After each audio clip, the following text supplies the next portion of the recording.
Well, good rainy afternoon to all y'all. I finally made it home. This is Wild Bill, and I'm in Studio B. Had one more thought I wanted to put down before I shut down, if you know what I'm saying. And this topic, it seems to be something I can't get away from, and um, well, I'll just get right into it. I mean, over there in Matthew 7, I believe it's somewhere around 13, verse 13, verse 14. Jesus said something very pointed and very personal when he was talking to that crowd. It was the Sermon on the Mount, by the way, and it was a huge crowd. And it was, of course, the greatest sermon ever preached, I'm sure. And he's talking to a large crowd full of all different kinds, all different walks.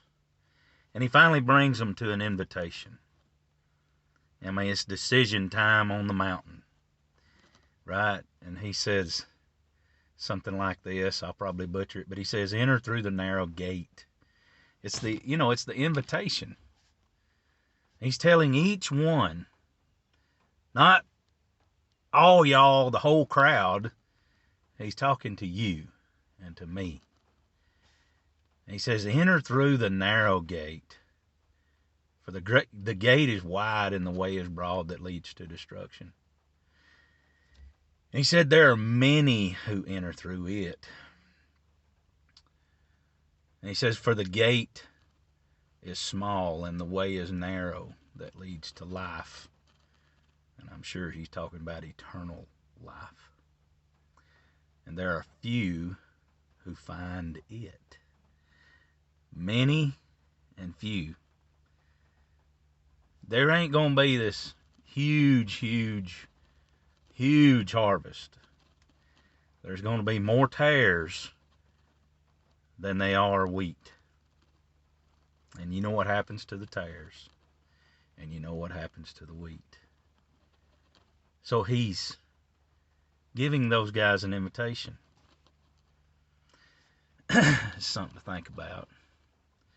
And part of the deception of religion and denominationalism, if that's a word, or the organized church, etc.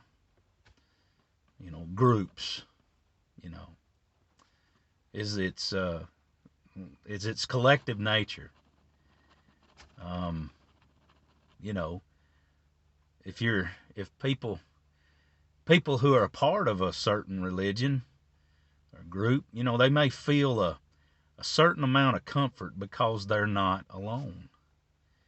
I mean, they feel that the crowd probably confirms themselves. This crowd, we can't all be wrong. I mean, I'm with this group. All of us, we all believe the same stuff.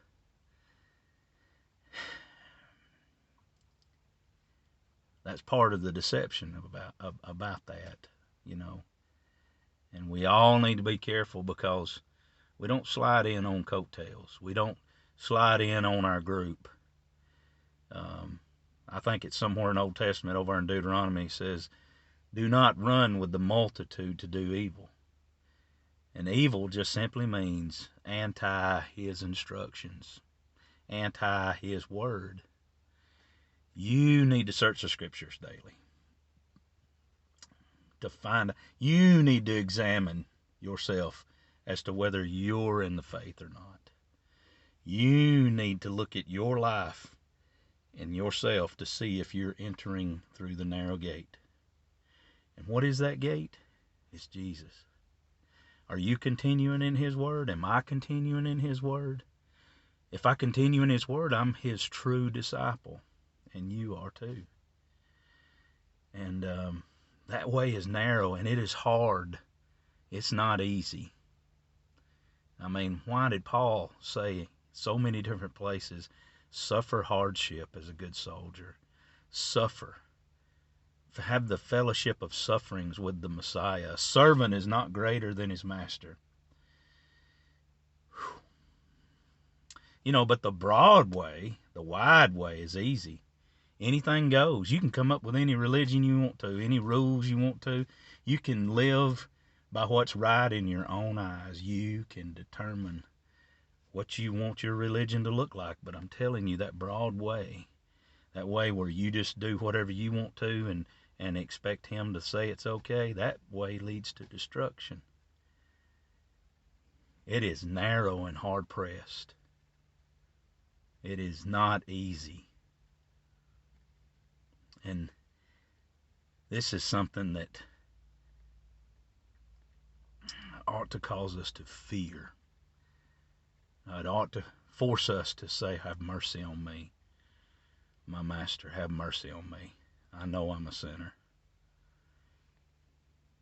Help me to follow that narrow path that leads to life. What must I do to be saved? Right?